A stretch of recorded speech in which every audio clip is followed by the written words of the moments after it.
ना इधर ना उधर, सीधे मुद्दे पर नजर। और क्या है आज की खबर, आप देखना शुरू कर चुके हैं न्यूज़ 18 आपके पुनीत के साथ। तो उल्टी गिनती शुरू हो चुकी है, घड़ी की टिक टिक जारी है, तो दूसरी तरफ कैंडिडेट्स की सांसें भारी हैं। हम बात कर रहे हैं दिल्ली विधानसभा चुनाव की, जहां के नतीजे 8 तारीख को सुबह से आने शुरू हो जाएंगे। लेकिन नतीजों के आने के पहले सियासत का दौर भी चरम पर पहुंच चुका है। खरीद फरोख्त के आरोप लग रहे हैं, तो दूसरी तरफ एंटी करप्शन ब्यूरो ने जांच भी की है। यानी कि नतीजों से पहले सियासत के सभी स्याह पहलू जो हैं और रंग जो हैं वो नजर आने लगे।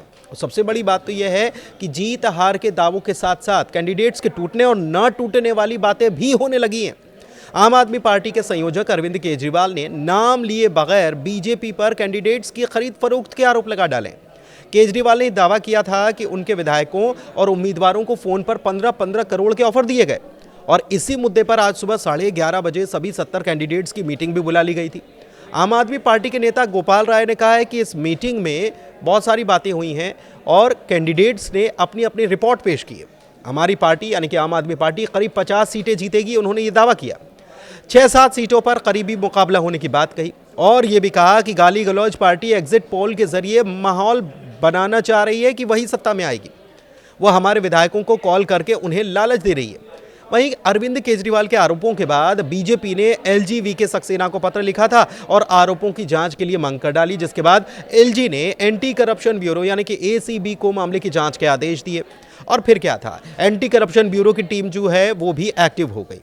रिपोर्ट्स के मुताबिक एंटी करप्शन ब्यूरो की टीम केजरीवाल, सांसद संजय सिंह और मुकेश अहलावत के घर पर जांच के लिए पहुंच गई और यहां पर काफ़ी देर तक जांच की गई, बातचीत की गई, पूछताछ की गई और एंटी करप्शन ब्यूरो की टीम ने केजरीवाल के घर में भी जांच की। जांच के बाद टीम ने केजरीवाल को एक लीगल नोटिस भी थमा दिया है और रवाना हो गई है।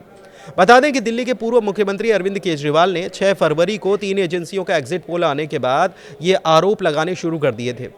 आपको बताएं कि दिल्ली विधानसभा चुनाव में कुल 70 सीटें हैं और 5 फरवरी को वोटिंग हुई थी। 60% से ज़्यादा यानी कि 60.54% मतदान यहाँ पर दर्ज हुआ था और अब बस नतीजों के आने का बेसब्री से इंतज़ार किया जा रहा है।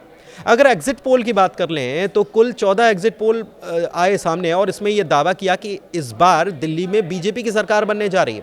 हालांकि दूसरी तरफ केजरीवाल बोल रहे हैं कि हमारा एक भी आदमी नहीं टूटेगा, यानी कि कोई हमारा टूटकर नहीं जाने वाला।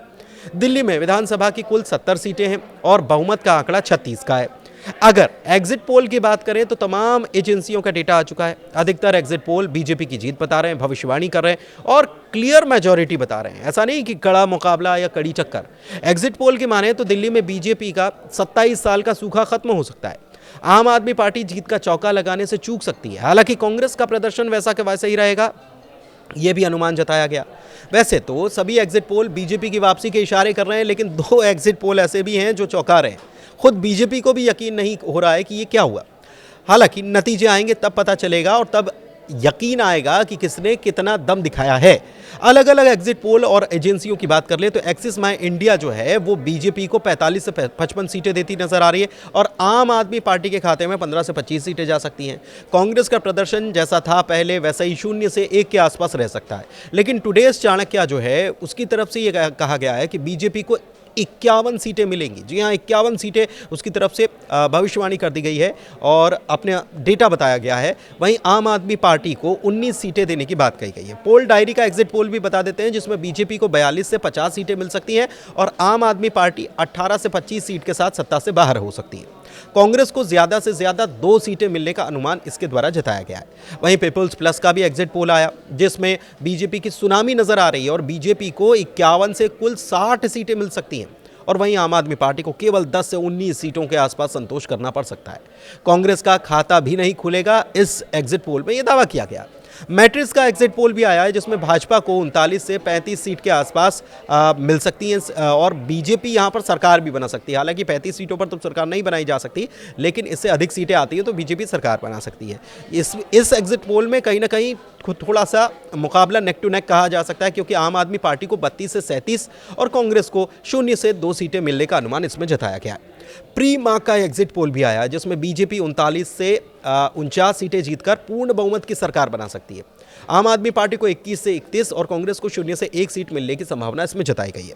हालांकि आम आदमी पार्टी की सरकार चौथी बार भी बन सकती है, इसे लेकर भी 2 एग्जिट पोल दावा कर रहे हैं। कौन कौन से?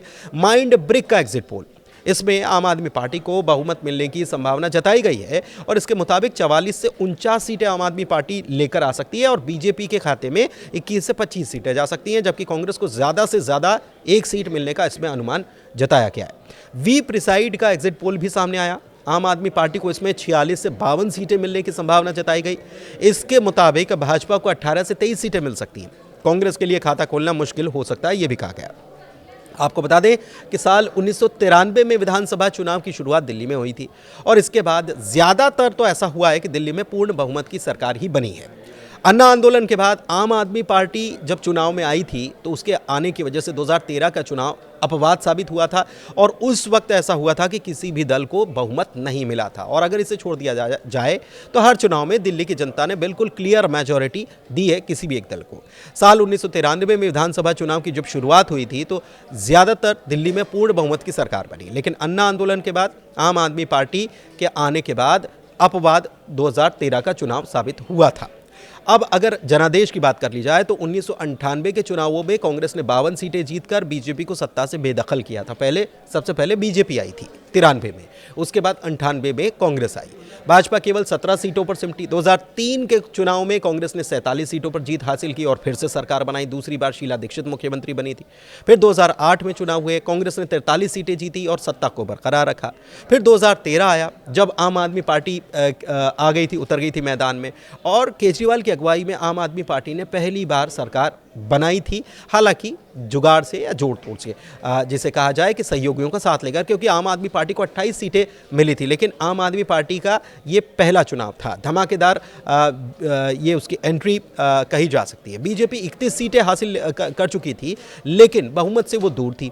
उधर जनता दल यूनाइटेड और शिरोमणि अकाली दल साथ साथ निर्दलीय की एक एक सीट मिली। कांग्रेस को 8 सीटों पर जीत मिली और त्रिशंकु स्थिति में कांग्रेस का समर्थन हासिल करते हुए आम आदमी पार्टी ने सरकार बना ली थी, लेकिन ये केवल 49 दिन चल पाई थी। 2015 में फिर चुनाव हुआ।